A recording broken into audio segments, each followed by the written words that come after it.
President-elect Donald Trump early Wednesday morning after his stunning defeat of Democratic rival Hillary Clinton in a long and hard-fought battle for the White House. Mr. Trump's unlikely win sent shockwaves through the political establishment and around the world. So just how did he do it, and are there lessons in his victory for both parties? Let's ask Wall Street Journal Potomac Watch columnist Kim Strassel, editorial board member Joe Rago, columnist Mary Anastasia O'Grady, and assistant editorial page editor James Freeman. So, Kim, welcome to New York. Hello. Okay, so how did Donald Trump do it?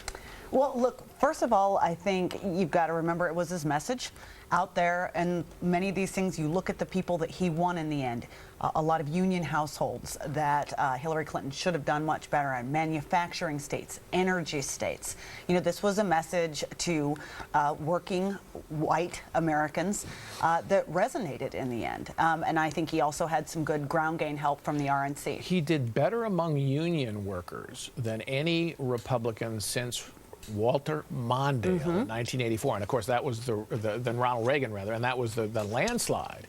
So you're saying was it the economic message? Is that what it was? It was the economic message. These were left behind workers, people who believe that Washington is not working for them, and I think his policies and his promise that he would represent them in Washington flipped a lot. Look, we had some 700. Is that how many counties voted for Obama?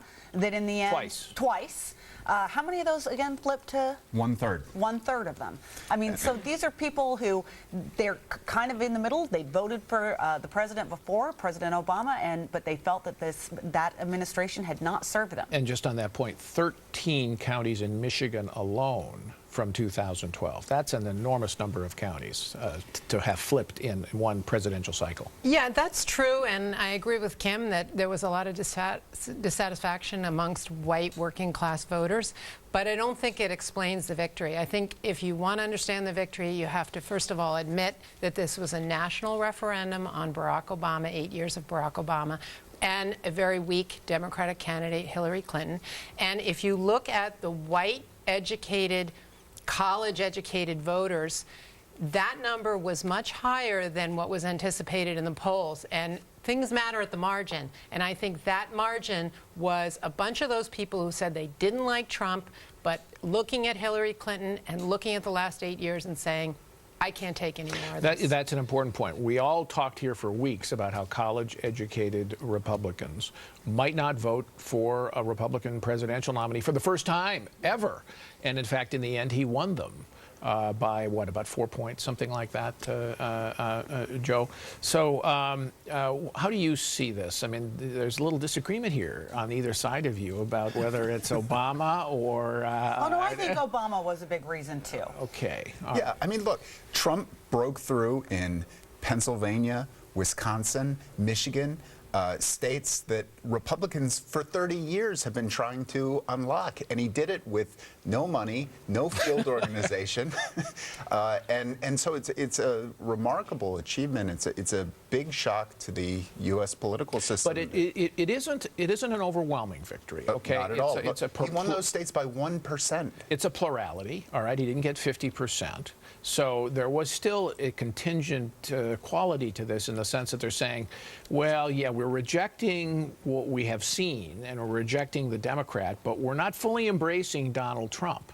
No, if you look at the exit polls, Mrs. Clinton has a higher favorable rating than Donald Trump. I think voters decided that he was a risk worth taking as an agent of change. Prospect of change. All right, James Freeman, I go to you last because you are no doubt the most celebratory here. Let me ask.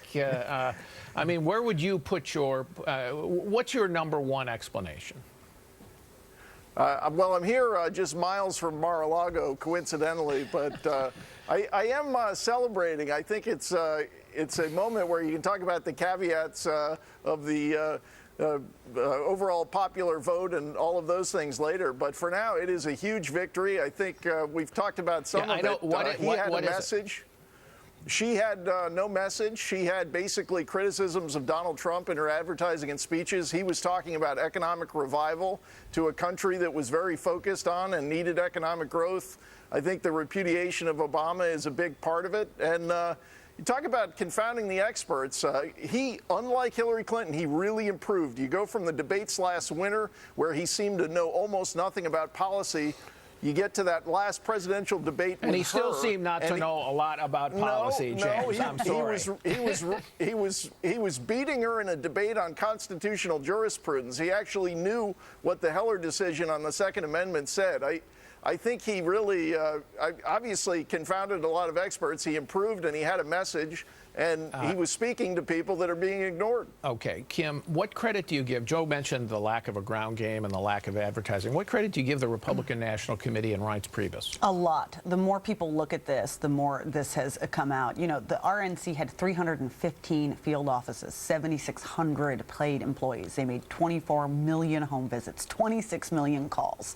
Just to give you a difference. Were they better on the big data this time? They were great on the metadata. That was an operation that they have been pouring money into the last 4 years. But just to give a comparison, in September, Trump had one field office in Florida. Hillary Clinton had 51. The RNC had 62. Wow. So and by the way, Reince Priebus, I think the other thing he gets credit for is there were people that wanted him to, at one point, direct more money into advertising. He kept it in the ground game. There were also people that at one point wanted him to abandon Donald Trump and go down ballot. He didn't do that. And I think that that's one reason why you now hear Mr. Trump talking about, perhaps a cabinet position.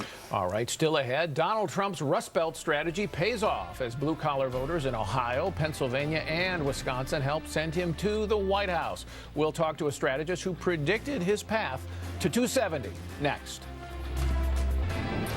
The Rust Belt states playing a decisive role in Donald Trump's victory Tuesday as the Republican rode a surge in turnout among white working-class voters to break through Hillary Clinton's so-called blue wall in Michigan, Wisconsin, and Pennsylvania. John Brabender is a Republican strategist and longtime advisor to former Pennsylvania Senator Rick Santorum. So, sir, welcome back.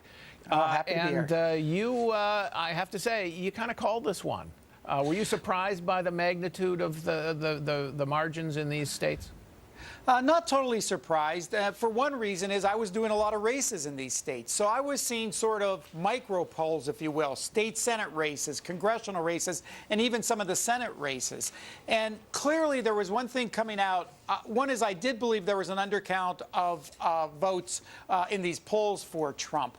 And the reason is if you're a union member, a blue-collar conservative Democrat, right, you're not necessarily going to tell somebody who you don't know on the phone that I'm voting for Donald Trump. And so I did believe that that was being underestimated. Number two is we were seeing a different enthusiasm level for pro-Trump voters versus pro-Clinton voters. And then there was one other thing. If you look at sort of the exit polls, and let's hope to God those are more accurate than the national polls were. If you look at those, there was one thing that people who were dissatisfied with government, the federal government, overwhelmingly went for Trump. What that says to me is Hillary Clinton became the incumbent in this race. It was not an open seat, and that means that if you're undecided or at the end, generally you go towards the non-incumbent. In this case, it was Trump. Let's break down the state of Pennsylvania, which you know very, very well. And a Republican hasn't won that since, what, 1988? So That's a correct. very long time. Now, how did Trump do it if you look at the state demographically? We talked for weeks about how he was struggling in the Philadelphia suburbs. How did he do there? Well, he did better than expected. He didn't do great. So, for example, take Bucks County, which had a really highly contested congressional district. That's Allentown. The 8th congressional district. North of Philly. Right. Well, and so the Republican ended up winning by almost 10 points. In that district, the Senate candidate, Pat Toomey, I think, won about 5 points. Donald Trump actually lost it, but not by the margins that they thought he would. So he actually recovered a little bit in the suburbs of Philadelphia, the collar counties. But then in the West, he started to roll up big numbers. A good example is Erie County. And that's in the far west near Ohio. Right on the lake. And they have not voted for a Republican for president since 1984. It's over 60% Democrat. Wow. And Donald Trump won that county. And here's really the crucial part of this. You know, we talk about the gender gap, that Hillary was going to win big among women. Donald Trump was going to do well among men.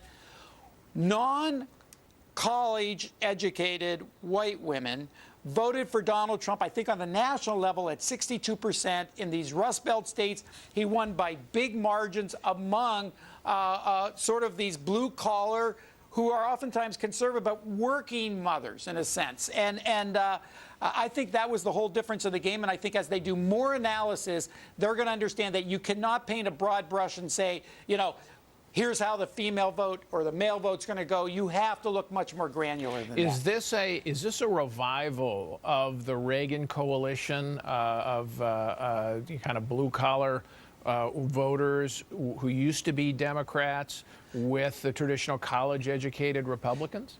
Yeah, here's the interesting thing. These are the sons and daughters of what we would have called as Reagan Democrats. Right. And what's interesting is their votes are very fluid, and they have not become pro-Republican. Let's be clear on this. They think both parties have left them on the economic battlefield. They think both parties have let them down, and they think Washington is basically corrupt. Right. And so when Donald Trump is talking about trade and immigration and even Obamacare, these are music to their ears, and they resonated based on that. And the biggest strategic mistake I think Hillary Clinton made is she took these voters for granted. Okay, so was there a turnout problem for her among minority voters, particularly in Philadelphia? Because it's usually in Philadelphia and Pittsburgh where they Democrats roll up the big numbers to overwhelm Republicans in the rest of the state. Was there a lack of enthusiasm for her there compared to Obama? Well, I would guess there wasn't as much enthusiasm, but actually the votes were there. If you look at Philadelphia, coming out of Philadelphia, she did every bit as well as Barack Obama did. That was a big surprise. They thought that she had driven up enough numbers that she was going to win. Then in the collar counties, she didn't do as well as Obama, but she did okay. If you would have just looked at those numbers, you would have thought that she would win Pennsylvania by 2 or 3 points. But then you get into some of the swing areas. Johnstown, Pennsylvania, Erie that we discussed, the Scranton area, and even the city of Pittsburgh. Once you got outside the city of Pittsburgh, Allegheny County and the surrounding counties, Trump did extremely well. And then you get in these small rural areas and towns, overwhelmingly they voted for Trump, and it made up the big advantage that Clinton had coming out of Philadelphia. All right, John, thank you. Fascinating stuff. Thanks for coming in. Thanks for having me back. When we come back, the president-elect heads to Capitol Hill as Republican leaders vow to work together despite their differences. A look at what the new Republican majority can accomplish. Donald Trump heard a voice out in this country that no one else heard. He connected in ways with people no one else did. He turned politics on its head. And now, Donald Trump will lead a unified Republican government. And we will work hand in hand on a positive agenda to tackle this country's big challenges. That was House Speaker Paul Ryan Wednesday promising to work with President-elect Trump to tackle the big problems facing the country. So with Republicans taking control of the presidency and both houses of Congress for the first time in a decade, can they agree on a path forward for the party and the country? So, James, first, break down why do you think that the Republicans were able to hold on to the Senate? It looks like there wasn't all that much ticket splitting in the end. No, we saw all year where Republican, especially senators, were wondering how to deal with Trump. Do you keep your distance? Do you stay close to him? A case study, your home state of Wisconsin, where Ron Johnson made up a lot of ground, had a big comeback win running with Trump. And the way it worked is Trump voters ended up moving toward Johnson, and Johnson's voters in the southeast of the state ended up moving toward Trump. Joe, you buy that? No, I think, well, certainly in part. I think the Republicans who are a little bit hands-off with Trump, saying they were fine with him, they wanted him to be president, did better than the ones that renounced him. But look, Johnson ran a very good campaign on his own grounds about what he'd done for Wisconsin. I think there's more factors in play than simply affiliation with Trump or not. So, Mary, Paul Ryan, Donald Trump meets Paul Ryan this week, meets Mitch McConnell. McConnell. Mitch McConnell doesn't hold a press statement, as is usual. What do you think about their possibilities of working together? Are they good? Well, I think this election proves once again that this country is not immune to populist demagogues.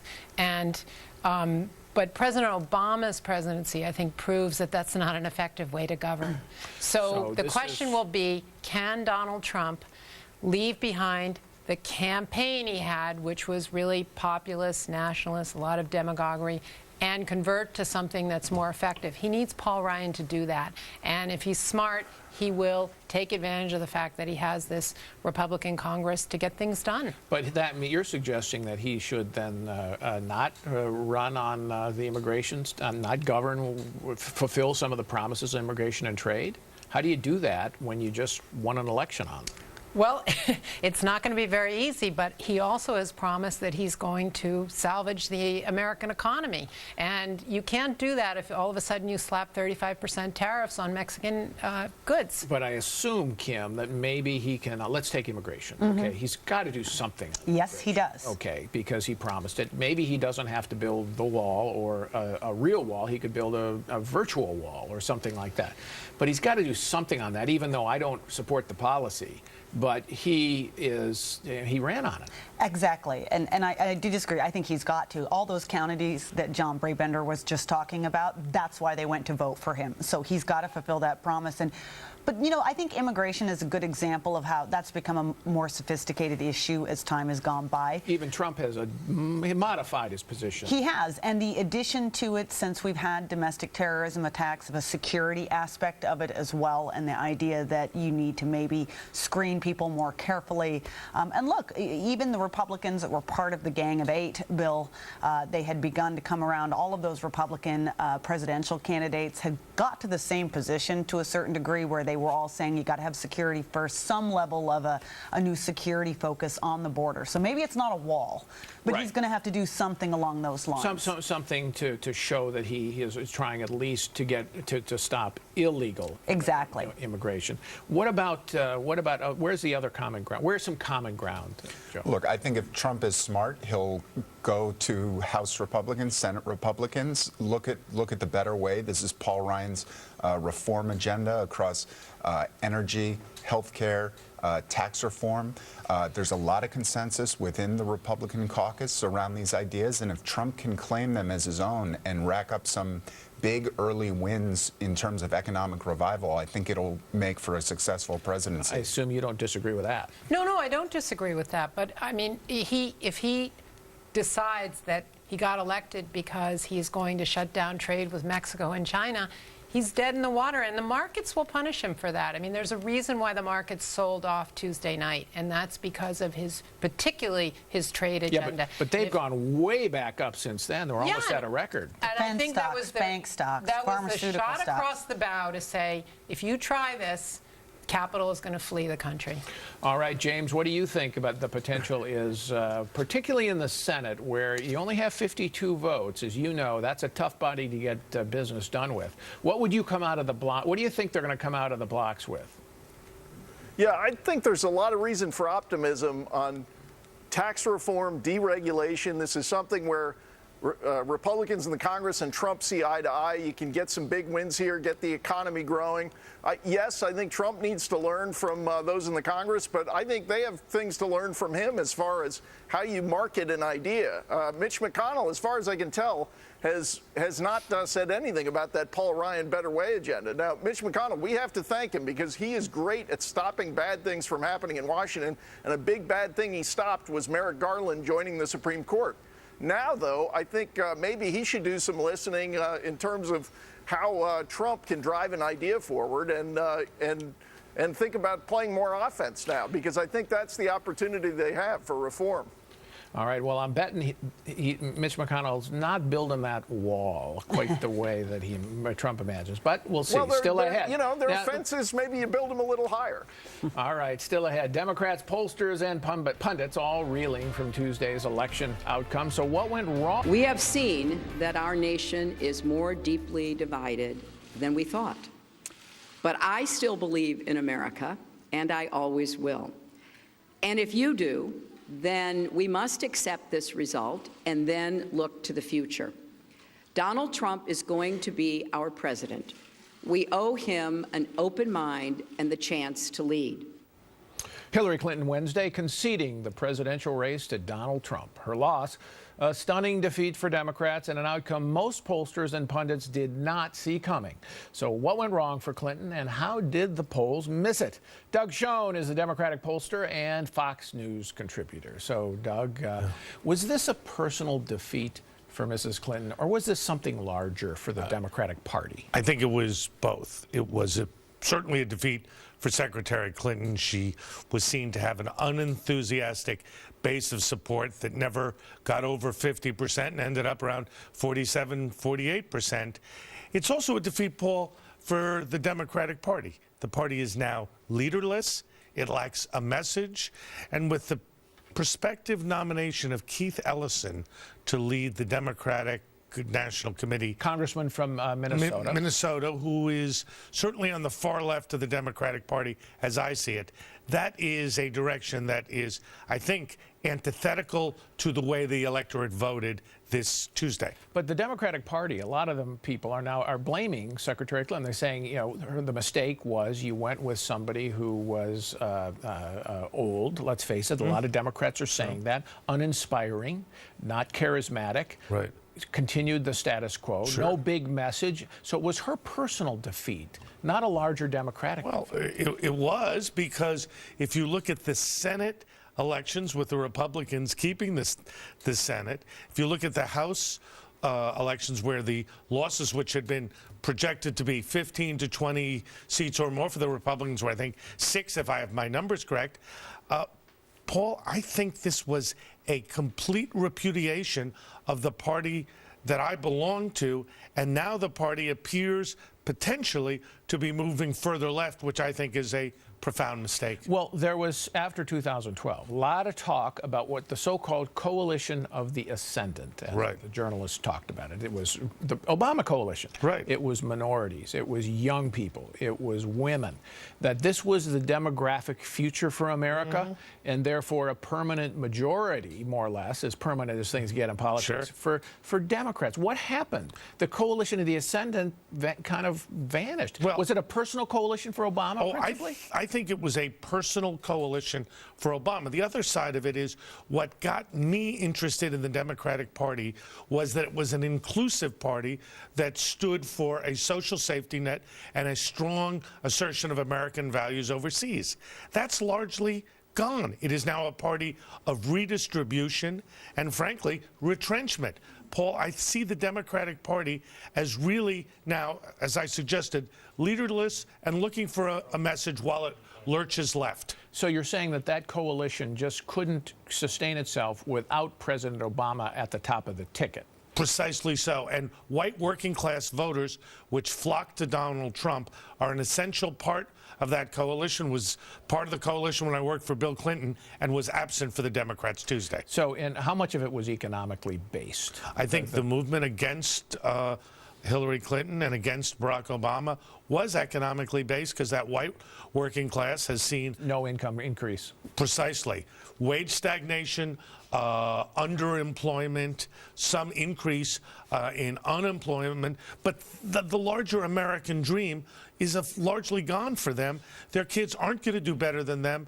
There is real difficulty financing education, retirement, and health care, and they were looking for a new approach, which Trump offered. It's fascinating to look at the red and blue map of the states, right? And you've got the West Coast, kind of prosperous, California, Oregon, Washington. Then you've got the East, the Northeast, where you also have higher income folks, and certainly in the cities, which have been doing fine. Yes. And do you think that the Democrats listen too much to the voices in those parts of the country instead of in middle America, where that's where Trump won the election, from Florida all the way across to the Mountain West? Undeniably, the Democrats have listened to both coasts, Washington, New York, to the exclusion of what I would call the real America, which is working class.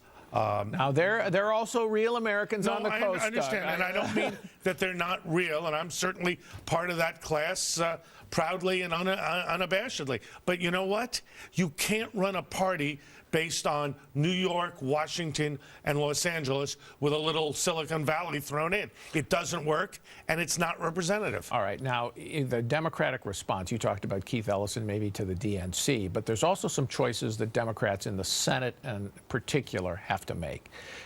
Some people will want to say, let's do to President Trump what Republicans did to President Obama in 2010. Reject, reject, reject, and we'll have a big wave election. Smart? I don't think so. I think Democrats have to be true to their values, but support things like a big infrastructure program. I don't think that the Democrats can succeed by just saying no to Donald Trump, particularly where there's going to be a fix or a replacement of Obamacare. For the Democrats just to say no is to potentially abrogate all responsibility and all influence in the country. So do a big tax reform for infrastructure deal and help them fix Obamacare. Right, but do things that Trump has said that he likes that Democrats want, like getting rid of carried interest. Okay, all right. Thank you, Doug Schoen. Thank you, Paul. Thank you for being here. Still ahead, Democrats are reeling from their White House loss, and It's the way politics works sometimes. We try really hard to persuade people that we're right. And then people vote. And then if we lose, we learn from our mistakes, we do some reflection, we lick our wounds, we brush ourselves off, we get back in the arena. President Obama Wednesday reacting to Hillary Clinton's unexpected loss and promising some reflection from Democrats on the election outcome. So what lessons will they learn from Tuesday's defeat? We're back with Kim Strassel, Joe Rago, Mary Anastasia O'Grady, and James Freeman. So, Joe, I thought that was a very gracious set of remarks by the president, as Hillary Clinton's were. On the other hand, I have a hard time thinking that he reacted so graciously in the privacy of Tuesday night. And I think that it's really going to be interesting to see how Democrats respond. What do you make of their reaction so far? Well, I don't think they're exactly taking President Obama's advice right there, which was pretty wise. I mean, they're blaming racism, sexism, xenophobia, fear of change. But don't forget Jim Comey. Jim Comey, sure. The FBI director. But, you know, I think there was a certain complacency in the Democratic Party. I think they moved too far left, too fast, then the country was ready to go, and you get a reaction like Donald Trump from that. But why, Mary, if you're the Democrats, wouldn't you say that, in fact, you know what, Comey did meddle in this election. He threw 11 days in. He had that issued that letter to Congress that re-emphasized her ethical problems, the emails. So yeah, Comey is to blame.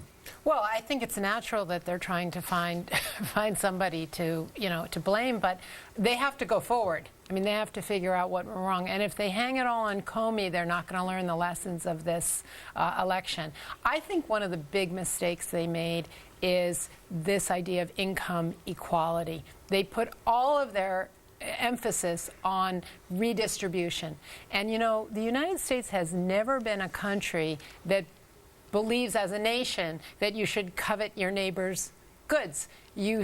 Rather, we believe that, hey, I can do better myself. And so the idea, that sort of very European idea that if someone's doing well, I have to get what they have, is not something that flies in the United States. And I think that's the lesson of this, that they should stop focusing on income equality and start focusing on expansion and growth. Well, I would agree with you on that. But if the real problem with the income distribution preoccupation is the policies to get there hurt growth. And then you get, you don't get any income growth.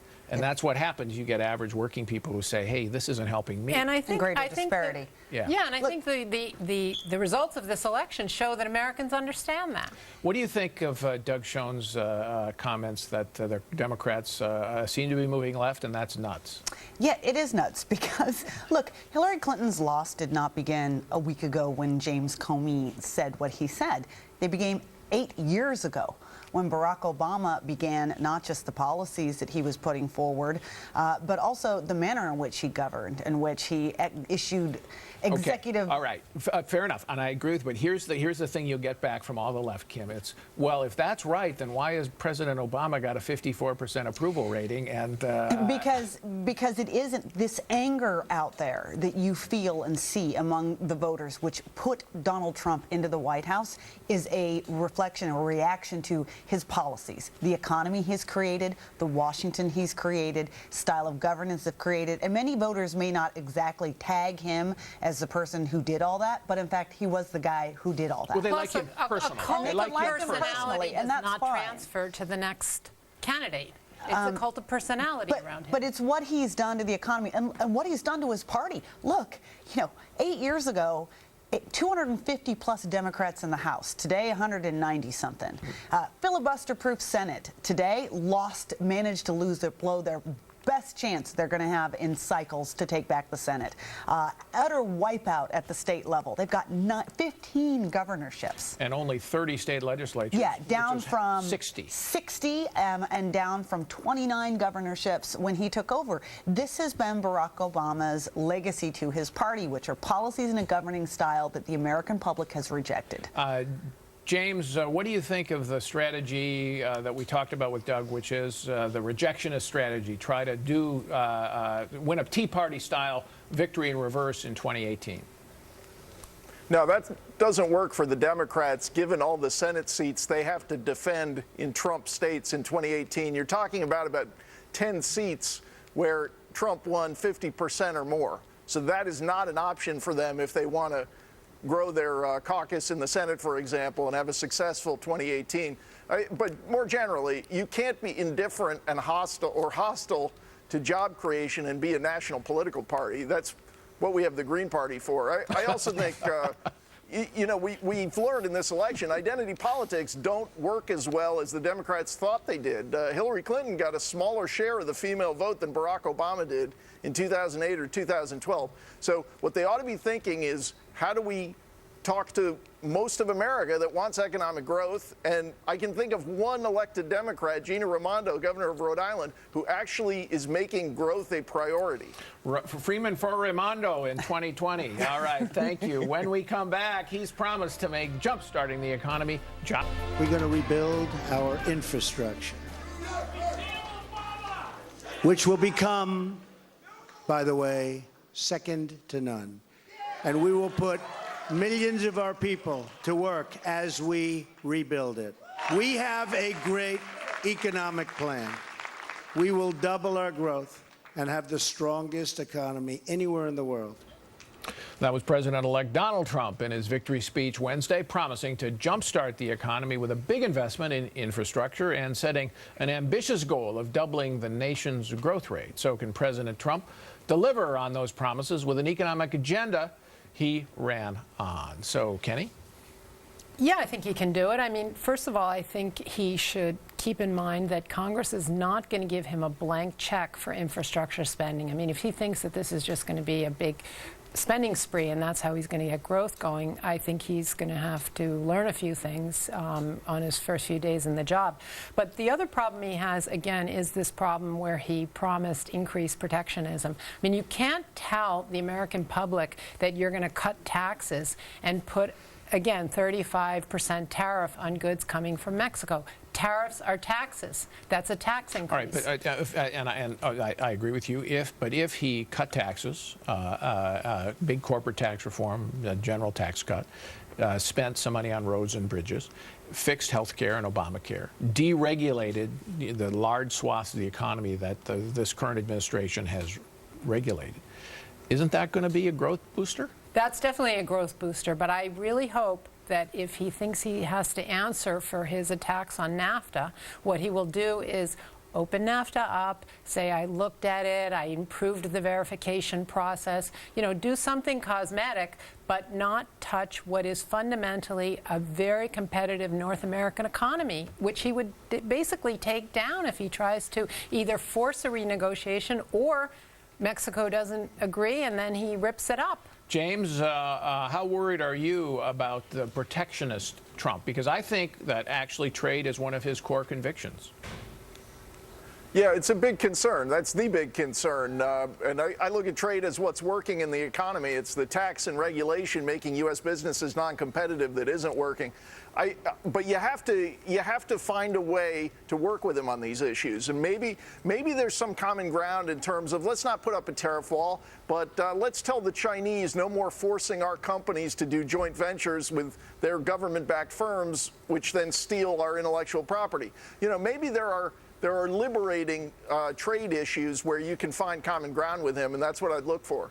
And Joe, you're seeing inside the Trump transition this tension.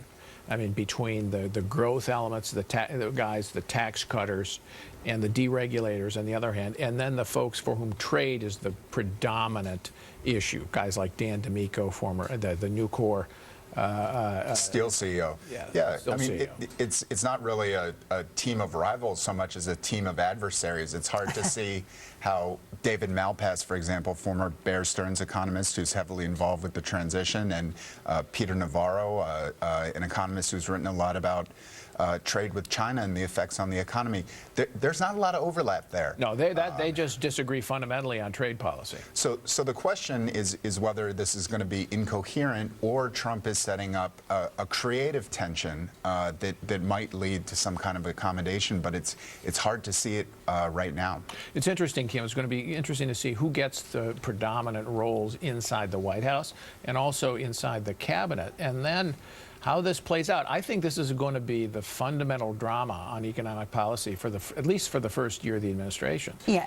And yeah. You agree with that? Yeah, it's going to be the biggest question, the only question, and which side wins. We're going to have an early indication of that based on who those cabinet positions are and based on where other people are in key senior advisory roles, et cetera, to see who's won the upper hand on that debate. One of the things that's also, I think, significant, Mary, a president has a fair bit of unilateral power that Congress has ceded him over the years, ceded presidents over the years, to do things like slap on retaliatory tariffs or declare China to be a currency manipulator.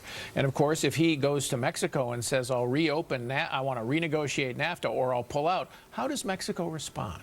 Well, look back at what happened when the U.S. was not holding up to its obligations on trucking. Mexico went down the list of imports that it got from the U.S. in the agriculture sector and jacked up the tariffs on all of those things. U.S. agriculture was screaming until finally Mary. the U.S. gave in. Thank you very much. We have to take one more break. When we come back, hits and misses of the week.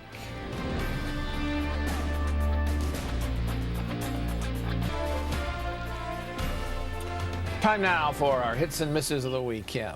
A huge miss to the nation's college administrators for coddling all those snowflakes out there with counseling sessions and cry-ins and Play-Doh and therapy dogs to help them in their moment of grief over a Trump election. I'd much prefer that they were giving some money to civics classes and reminding everyone that they're very fortunate to live in a 40% of the world that actually has fair and free and open democracy. All right, Kim. Joe.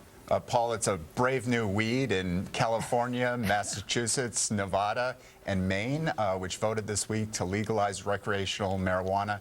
Afraid to say this is a miss because the costs have been higher, as it were, than advertised in Colorado and other states in terms of law enforcement, lost productivity on the job, healthcare. I'm all for the laboratories of democracy, but maybe wait for some results to come in before moving ahead. Thanks, Joe. Mary. Paul, this is a hit to the supermoon that we will see on November 14th. The supermoon is a term astronomers use when the moon is full and unusually close to Earth. And it hasn't been this close in 63 years. Now, some people think the idea of a supermoon is overdone. But this week, I was looking for something that didn't have to do with politics or football, and I had to go to outer space. I actually think the supermoon might explain the Trump victory. Could be. Maybe. All right, James Freeman. I don't know what's wrong with politics and football, but Paul, speaking of Mr. Trump, you know, when he said it's time to make America great again, it sparked a lot of discussion, obviously, this past year. Did we ever stop being great? How do we become great again? But there really should be no debate about who the greatest Americans are. And on this Veterans Day weekend, we want to thank them for all those freedoms Kim was just talking about. We got to choose this week who our leaders would be because of their sacrifices. So big thanks to them. All right, here. Thank you, James, and thank you all. And remember, if you have your own hit or miss, be sure to tweet it to us at JER on FNC. That's it for this week's show. Thanks to my panel. Thanks to all of you for watching. I'm Paul Gigot. Hope to see you right here next week.